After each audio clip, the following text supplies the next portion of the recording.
और अब बुलेटिन के अंतिम खबर। Reality TV show shark tank India अपनी रिलीज के साथ ही छा गया है। कई युवाओं के आइडियाज को शार्क्स यानी शो के जजों से फंड भी मिले हैं। इस फंड से युवाओं को अपने आइडियाज धरातल पर बेहतर तरीके से उतारने और मार्केट में सफल बनाने में मदद मिलेगी। हालांकि यह शो अब खत्म हो चुका है, बावजूद इसके पूरे देश में इस शो की काफी चर्चा और मांग है। आपको दिखाते हैं इस रिपोर्ट में।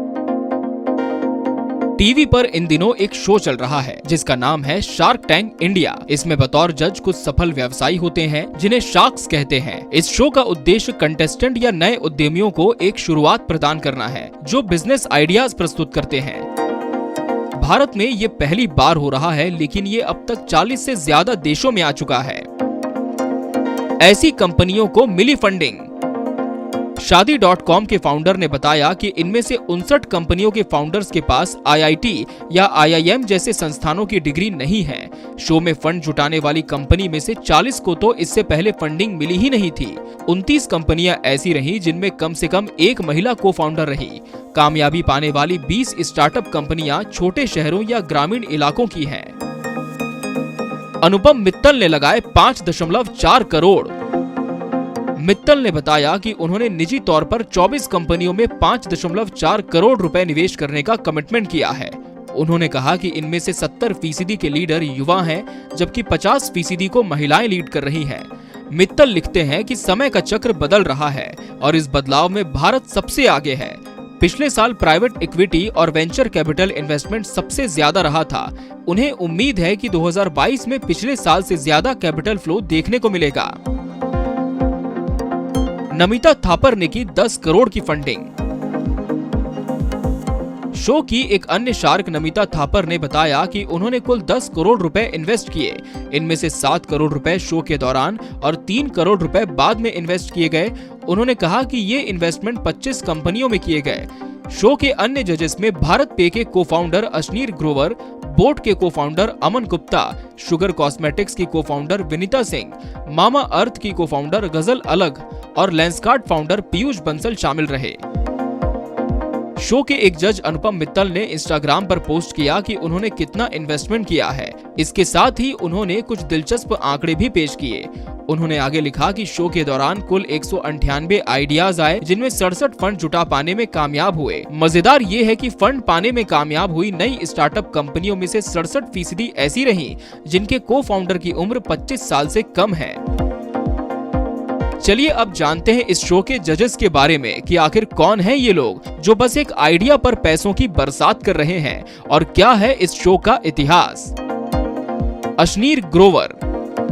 शार्क टैंक इंडिया के जजों की लिस्ट में सबसे पहला नाम है फिटनेस फर्म भारत पे के फाउंडर और MD अश्नीर ग्रोवर का। IIT दिल्ली और IIM अहमदाबाद से पढ़े हैं।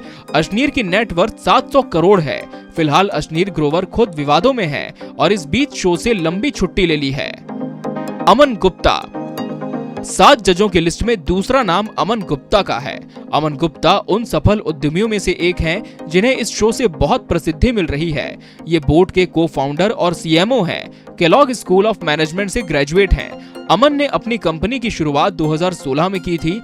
इनकी टोटल नेटवर्थ 700 करोड़ रुपए है। पीयूष बंसल।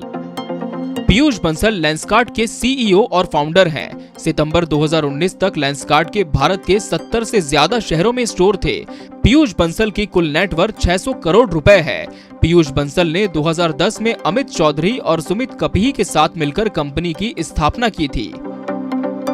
अनुपम मित्तल।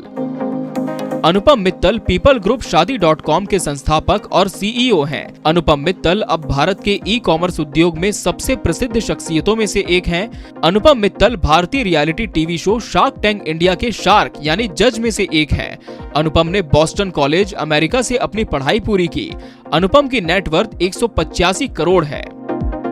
नमिता थापर। नमिता थापर एक global pharma company Emcure pharmaceutical के एग्जीक्यूटिव डायरेक्टर हैं। उन्होंने USA की कई कंपनियों में इन्वेस्टमेंट किया है और उन्हें बिजनेस वर्ल्ड में कई अवार्ड्स मिले हैं। उनकी नेटवर्थ 600 करोड़ है। विनीता सिंह।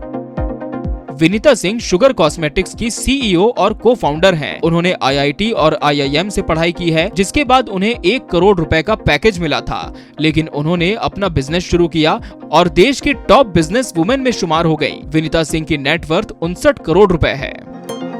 शार्क टैंक का क्या है इतिहास?